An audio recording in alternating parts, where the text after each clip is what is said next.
Hello friends, welcome to Devi's cooking சேனலில் என்ன செய்ய போகிறோன்னா, இந்த காலை டிஃபனுக்கும் ஈவினிங்க்கும் பூரியும் சப்பாத்தி கேட்டுற மாதிரி ஒரு உருளைக்கிழங்கு சைடிஷ் தான் செய்ய போகிறேன். பாருங்கள், வாங்க அது எப்படி செய்யுதுன்ட்டு வீடியோவில் பார்க்கலாம்.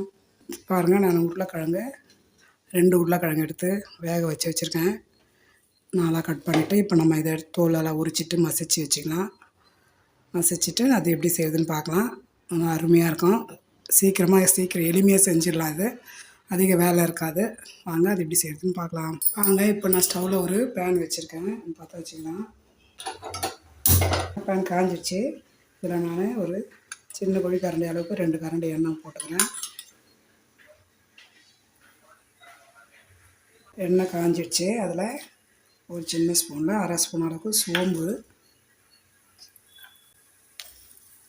அதே அளவுக்கு கடுகு உளுத்தம்பருப்பு புரிஞ்சிச்சு. இப்போ ஒரு ஸ்பூன் உளுத்தம்பருப்பு, 1 ஸ்பூன் கடலைப்பருப்பு போட்டுக்கலாம்.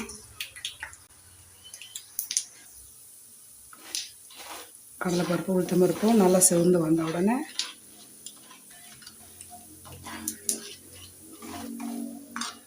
பெரிய வெங்காயம், பெரிய சைஸு 2 வெங்காயம் நீல வாக்கில் கட் பண்ணியிருக்கேன்.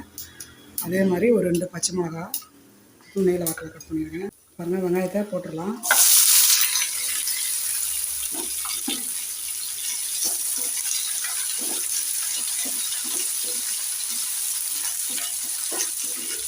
கூடவே நம்ம அந்த பச்சை மிளகாவும் போட்டுடலாம்.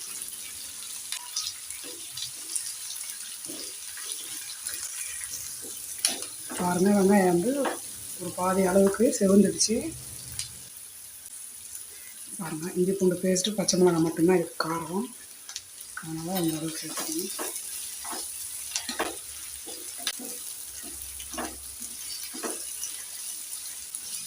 இதில் ஒரு கொத்து அளவுக்கு கருவேப்பிலை போட்டுக்கலாம். பாருங்கள், வெங்காயம் வந்து பாதி அளவுக்கு வந்துடுச்சு. இந்த சைடிஷ்க்கு முழுமையாக வேகக்கூடாது. இந்த அளவுக்கு இருக்கும்போது நம்ம மசிச்சு வச்சுருக்க உருளைக்கிழங்கை சேர்த்துக்கலாம்.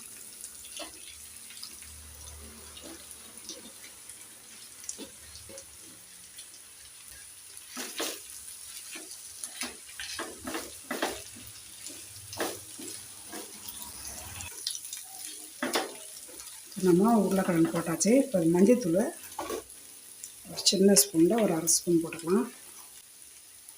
போதும். கல் உப்பு கொஞ்சம் சேர்த்துக்கலாங்க. இந்த அளவு கல் உப்பு போட்டுக்கலாம். இதில் நம்ம ஒரு 1/2 டம்ளர் அளவுக்கு தண்ணி சேர்த்துக்கலாம். அப்போ தான் இது வந்து கொஞ்சம் மசாலா அதெல்லாம் காரம் உப்பு எல்லாம் உரைக்கும்.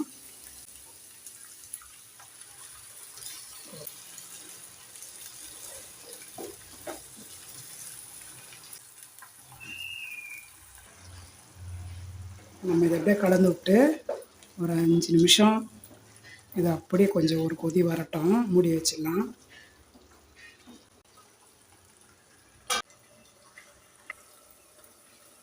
நம்ம தட்டு திறந்துட்டு நல்லா வாசனையாக கமக்க வாசனையோட சைடிஷ் ரெடி ஆகிடுச்சு.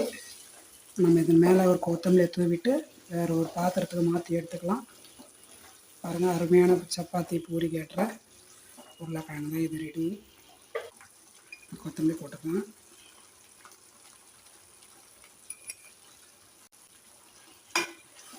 என்னமோ ஒரு பாத்திரத்தில் மாற்றி எடுத்துடலாம்.